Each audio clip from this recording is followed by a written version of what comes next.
Isang masayang araw sa inyong lahat mga bata. So tayo ay nasa ika-6 na linggo na ng ating pag-aaral para sa ikalawang markahan, at para sa bidyong ito, ang ating pag-aaralan ay GMRC para sa grade 4. At ang ating tatalakayin ay pamilya bilang tagapangalaga at katiwala ng likas na yamang tubig o mabuting katiwala or good stewardship. So narito yung mga kasanayan na inyong dapat na matamo para sa linggong ito.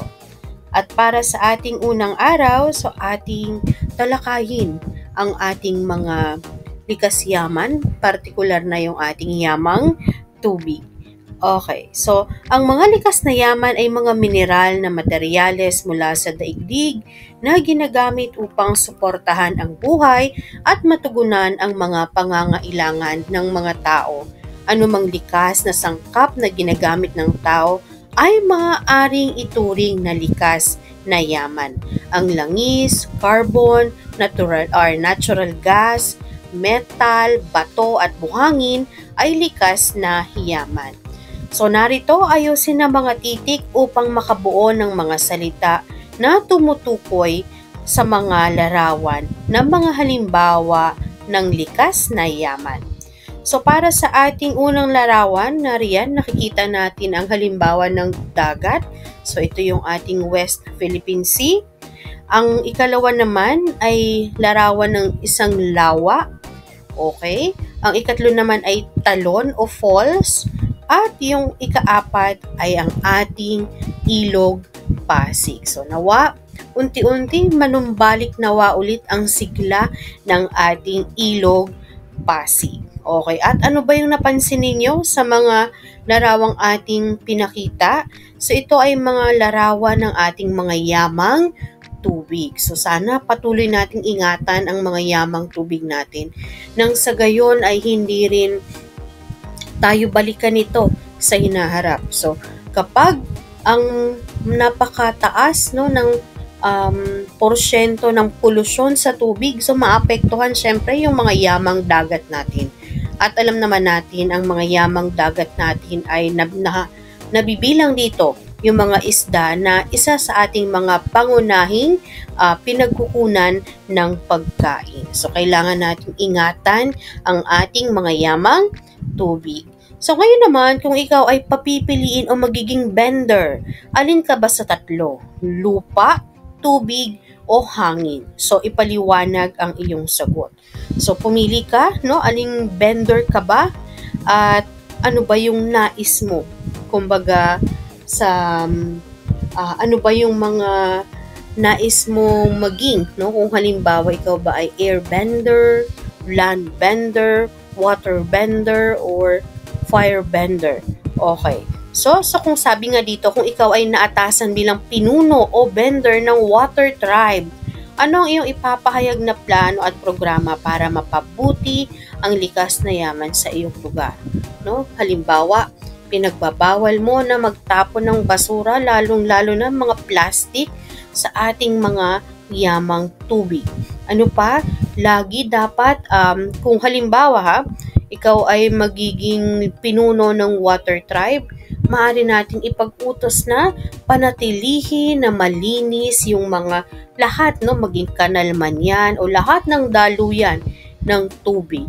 Kumbaga, maging malinis para maggamit, kumbaga, dati hindi ba laging ligtas ang uminom ng tubig, no? Ngayon, nauso na yung mineral water na kung saan kailangan pang i-purify o dumaan sa ilang stages pa ng paglilinis para lang masiguro natin na ligtas yung tubig na ating iniinom. So, maaari kayong magkaroon ng debate na kung saan ano ba yung mas gusto nyo na panahon. No, pwede nyo itong pagtalunan, no? Magkaroon ng isang matalinong pagtatalo. Kung ano bang panahon ang nais nyo? Tag-araw ba o panahon ng tag-ulan?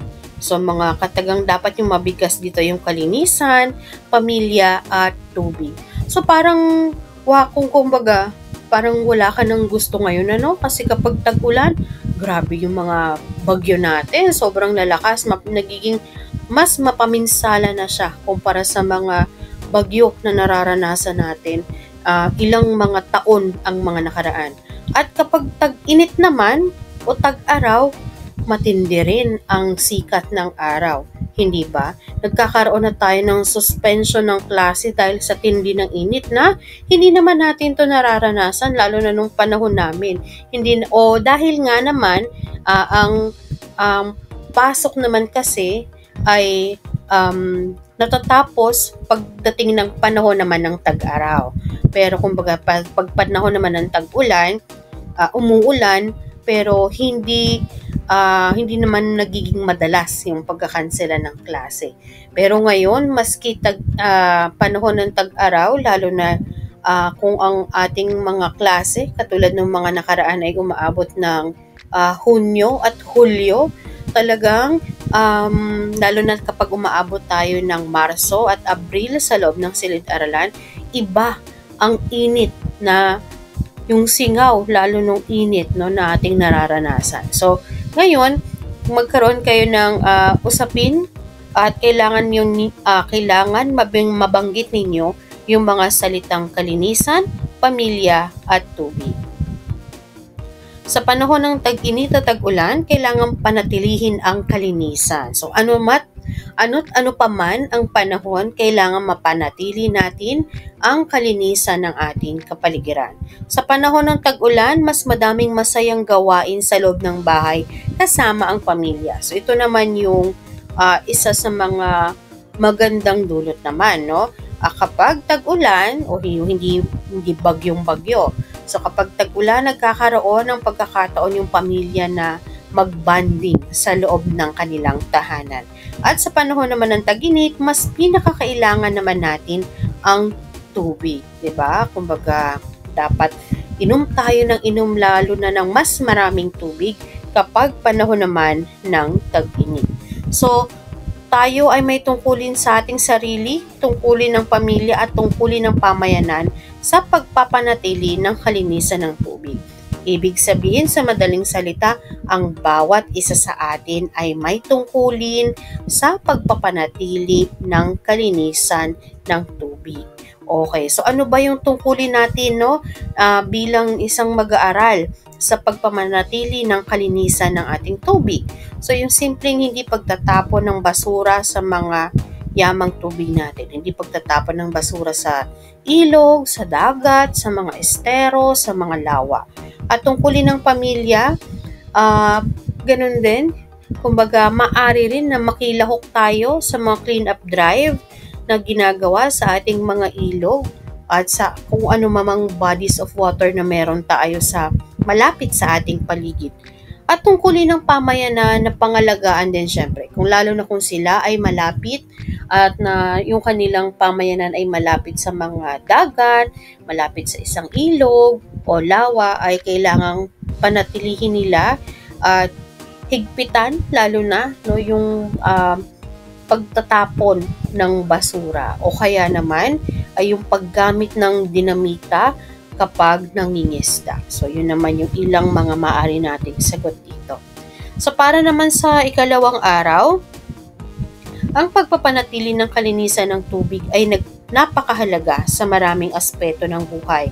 Narito ang ilang pangunahing dahilan. So, una, para sa kalusugan ng tao, ang malinis na tubig ay mahalaga upang maiwasan ang mga sakit. Diba? Nakakatulong ang tubig sa pagwawash out ng mga toxins o yung mga dumi natin sa loob ng ating katawan.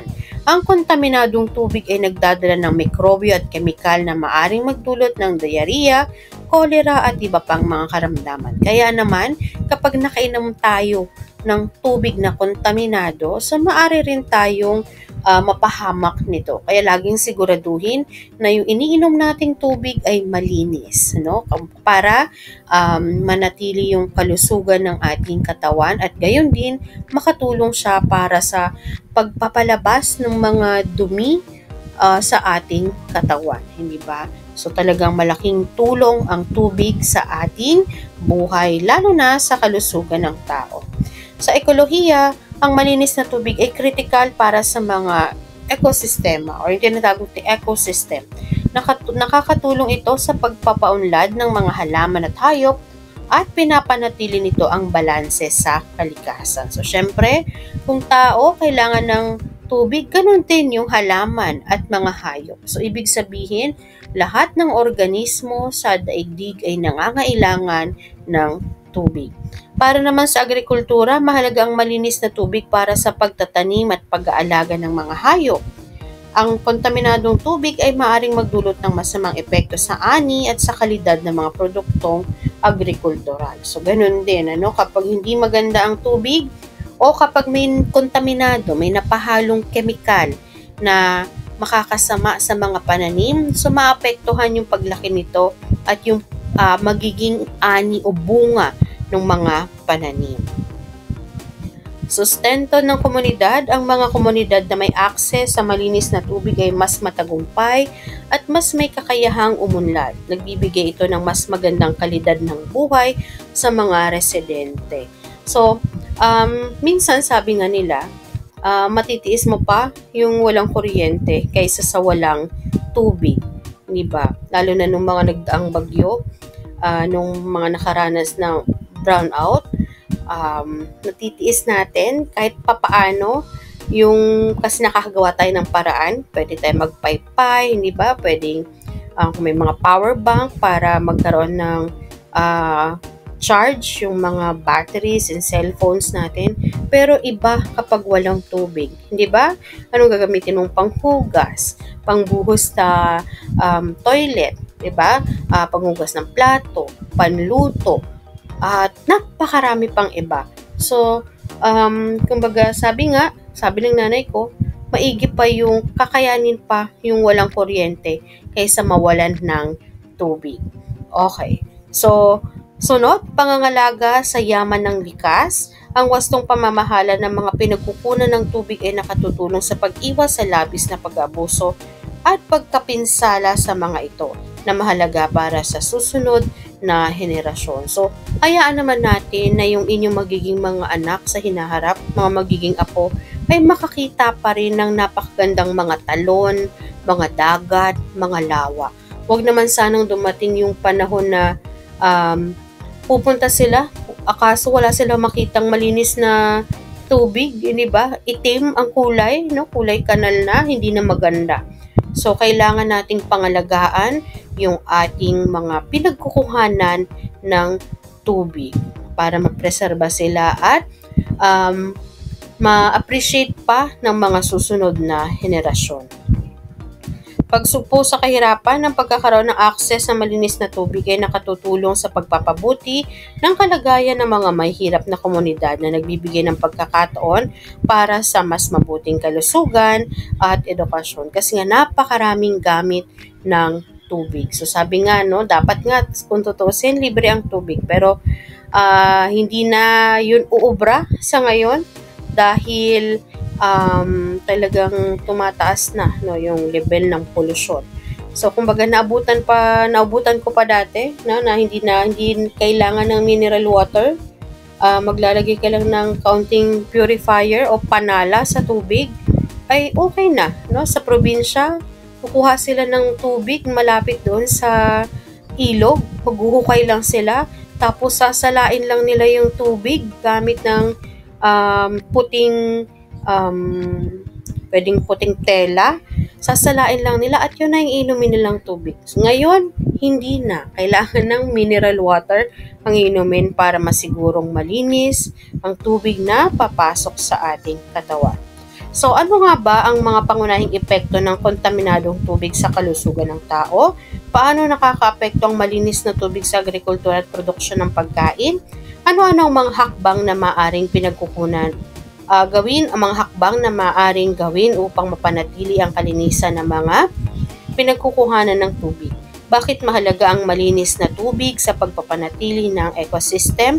At paano nakatutulong ang akses sa malinis na tubig sa pag-unlad ng mga komunidad? So ngayon magbasa tayo ng isang teksto. So ito ay mula sa National Water Resources Board or NWRB. Daloy, pinagmulan, at kahalagahan ng tubig.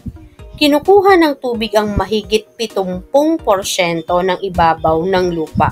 Akala natin, pag titingnan natin, parang napakalawak ng kalupaan, hindi ba? Pero, pansinin natin yung globo. Anong kulay ba ng globo? Blue, hindi ba? Karamihan o mas lamang sa globo ang kulay blue. Ito ay ibig sabihin na yung blue na yan, nire-representa niya yung karagatan o yung ating yamang tubig. So, ibig sabihin, 70% no, ay ng pwedeng nung mundo ay tubig. No? Ang iyong katawan ay gawa sa halos 60% ng tubig. So, 60% ng ating katawan ay binubuo ng tubig. Ang tubig ay walang kulay, walang amoy na likido na kailangan ng lahat ng nabubuhay upang mabuhay. So, makakatiis tayo ng ilang araw na walang pagkain pero hindi ng walang tubig. Okay. Humigit kumulang 71% ng ibabaw ng mundo ay natatakpan ng tubig. At ang mga karagatan ay nagtataglay ng humigit kumulang 96.5%. Kailangan pahalagahan at panatilihing malinis ang tubig dahil ang tubig ay mahalaga sa buhay. Ang National Water Resources Board or NWRB, ang ahensya ng pamahalaan sa Pilipinas na nangangasiwa sa ating mga yamang tubig at inuming tubig, ay nababahala na ang ating yamang tubig ay lubos nang napapabayaan. Ang maruming tubig ay maaring magdulot ng mga problema sa kalusugan, pinsala sa mga ecosystem, pagkagambala sa food chain at marami pang iba. Sa unti-unting pagpapabaya ay nakalimutan na ng tao ang kanilang mahalagang tungkuling mampanatiling malinis ang tubig. Maraming paraan ang maaring gawin upang mapanatiling malinis ang tubig, tulad ng pagbawas sa paggamit ng plastic, paggamit ng environmental-friendly detergent sa paghugas ng pinggan at paglaba, hindi pagtatapon ng langis sa mga wastewater drain, at pagbawas sa paggamit ng kemikal sa pagsasaka o sa ating mga hardin. Kaya kung napapansin nyo, kapag nagkakaroon ng oil spill, hindi ba na apektado maging yung ating mga kinakain isda. Kasi maaari itong makontamina ng kumalat na langis sa dagat. Okay, so kasabay nito, pagbawas ng gamit ng kemikal sa pagsasaka sa ating mga hardin.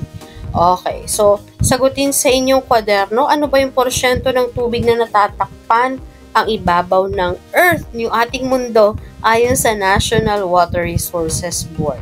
Bakit mahalaga ang tubig para sa lahat ng nabubuhay? At anong mga problema ang maaring idulot ng maruming tubig? So sabi nga, almost 70% ng ating mundo ay binubuo ng tubig. Bakit daw mahalaga ang tubig para sa lahat ng nabubuhay? Kasi almost 60% ng ating katawan ay binubuo ng tubig. So kapag nawalan ka ng tubig, paano tayo mabubuhay? Hindi ba? At ano yung mga problema na maaaring idulot ng maraming tubig? So maaari tayong magkaroon ng sakit. Tayo bilang tao maaaring magkaroon ng sakit. Maapektuhan yung ating mga halaman at mga alagang hayop at iba pang mga hayop. At napakarami pang iba't ibang mga problema na maaaring umusbong kapag tayo ay nagkaroon ng maruming tubig. So, anong isang paraan upang mapanatiling malinis ang tubig? So, maaring magbigay ng halimbawa. At ano ang pangunahing tungkulin ng National Water Resources Board? Okay, so para dito, isa-isang lagyan ng acronym na tubig ng mga tungkulin o gampanin upang mapanatili ang kalinisan ng tubig. So, tungkulin natin na panatilihing malinis ang ating tubig, no, o yung mga yamang tubig. Bibili na natin ang bawat isa na maaring bawasan na ang paggamit ng plastic o pagtatapon din ng basura sa kung saan higit lalo sa ating mga yamang tubig. Gagamitin natin ang tubig sa maayos na paraan at hindi rin tayo mag-aaksaya nito. So para sa ating ikatlong araw, okay, narito yung 3 simpleng tipid tubig tips. So, 88 litro ang tubig na matitipid. So, 88 liters of water ang maaari nating matipid, no, kapag ginawa natin ito. So, 5 minutong paliligo, ibig sabihin 5 minutes ka lang maligo. So, subukan mong mag-shower ng hanggang 1 o 5 minuto lamang sa umaga at isara ang pihitan habang nagsha-shampoo at nagsasabon. So, yung iba kasi, iba-iba tayo ng paraan ng pagliligo, hindi ba? So, minsan, hinahayaan lang natin na tuloy-tuloy lang yung daloy ng tubig o yung shower, bukas lang. O kaya naman, minsan talaga may 15 to 30 minutes maligo. Yung iba naman, 1 oras. Parang yun yung ginagawa nilang me time. Pero kapag 5 minuto lang daw tayong maliligo, makakatipid tayo ng halos 45 liters of water. So, paggamit naman ng palanggana sa paghuhugas, so gumamit ng palanggana sa paghuhugas ng mga kinainan. Huwag hayaang patuloy na tumutulo ang gripo. So, yun. Kapag maghuhugas tayo, gumamit ng palanggana at iwasan din yung tuloy-tuloy na daloy ng tubig. At kapag ginawa natin yan, makakatipid tayo ng halos 28 liters of water. At pagsara ng gripo habang nagsisipilyo.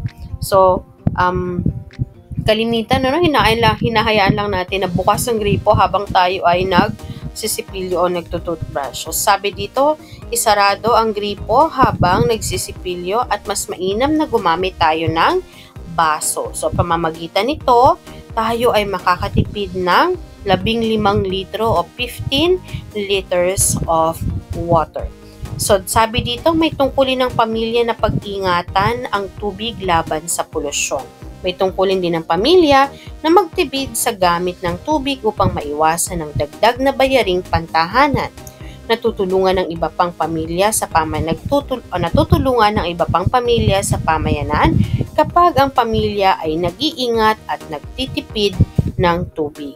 Okay, so para sa inyong gawain, dapat ba o hindi dapat? So, isulat ang titik D kung ang sumusunod ay nagpapakita ng pagpapahalaga o isulat ang titik HD kung hindi ito nagpapakita ng pagpapahalaga sa tubig. Okay, so narito ang bilang 1 hanggang 10. So, maaari mo yung sagutan sa inyong kwaderno.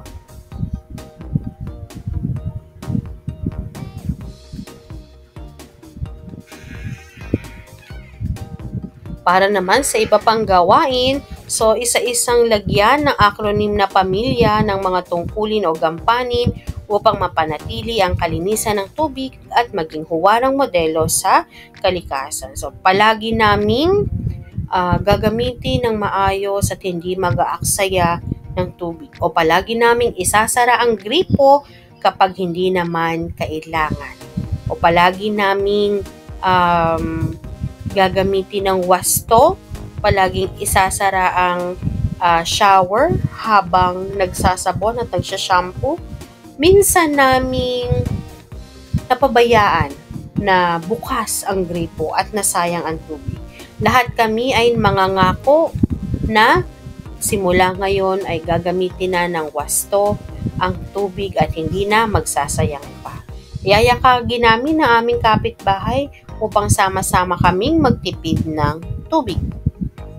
So, paano ba makakatulong ang inyong pamilya sa pangangalaga ng mga tubig or ng ating katubigan? So, yan. So, pag-isipan natin, sa paanong paraan ba tayo makakatipid?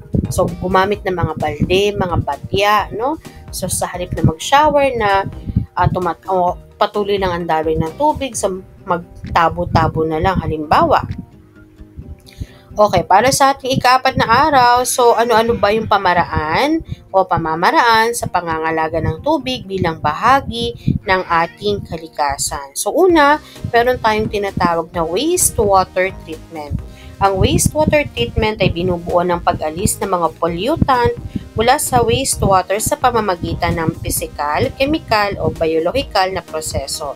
Green agriculture, ang agrikultura sa buong mundo ay bumubuo ng 70% ng mga mapagkukunan ng tubig, kaya mahalaga na magkaroon ng mga pananim na angkop sa klima.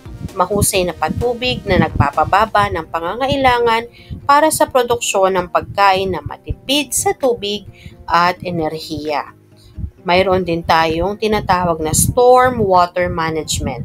Ang storm water management ay ang pagsisikap na bawasan ang pag-agos ng tubig ulan sa mga kalye, damuhan at iba pang mga lugar at ipunin ang mga ito na magagamit bilang pandilig sa halaman o panlinis ng bahay. Sunod, meron tayong tinatawag na water conservation. Ang pag-iingat ng tubig ay pagtitiyak sa malinis na tubig. Nangangahulugan ito sa dapat na kamalayan ng pamahalaan, bawat pamilya at sarili. Alagaan ng tubig at maging responsable. Okay, so dito naman, isa-isang lagyan din ng acronym na sarili ang mga tungkulin o gampanin upang mapanatili ang kalinisan ng tubig. Sang-ayon ako na dapat nating panatilihing malinis ang ating mga yamang dagat at gayon din yung pag-iingat sa tubig upang hindi ito tuluyang mawala at kung hindi naman ay tuluyang makontamina. So ako ay nangangako na magtitipid na sa tubig at hindi mag-aaksaya. So rerespetuhin ko ang ating mga likas na yaman sa pamamagitan ng paggamit ng wasto sa mga ito. Isa sa mga gagawin ko ang paggamit ng palanggana sa tuwing maghuhugas ng aking kinainan. Lilinisin ko ang mga maaring kanal, yung mga maliliit lang na kanal, pwede naman yan. O kaya naman lilinisin ko ang mga halimbawa, yung mga lagayan ng tubig natin, upang hindi makontamina ang tubig na ating iniinom. Yan. So, kailangan din na regular na nililinis yung ating mga lagayan ng tubig. Itong lahat ay aking gagawin sa abot ng aking makakaya.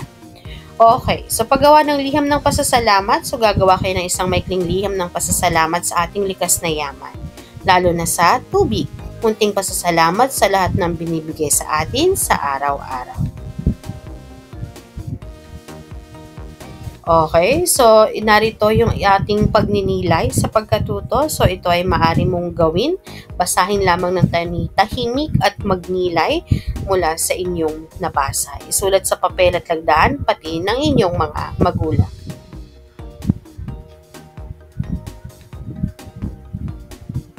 Okay, para naman sa inyong pagtataya, tayo ay magkakaroon ng pagtutugma. So, itugma ang mga konsepto sa ikalawang hanay sa tama nitong paglalarawan sa unang hanay. So, ilagay ang titik ng tamang sagot sa patlang.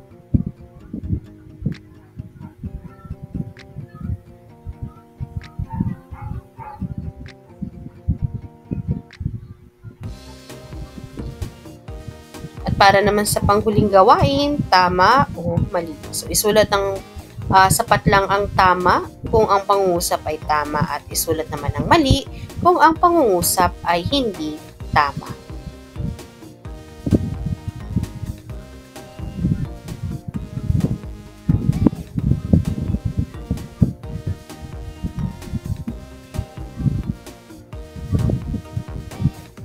At dito na nagwawakas ang ating aralin para sa GMRC para sa ika-6 na linggo.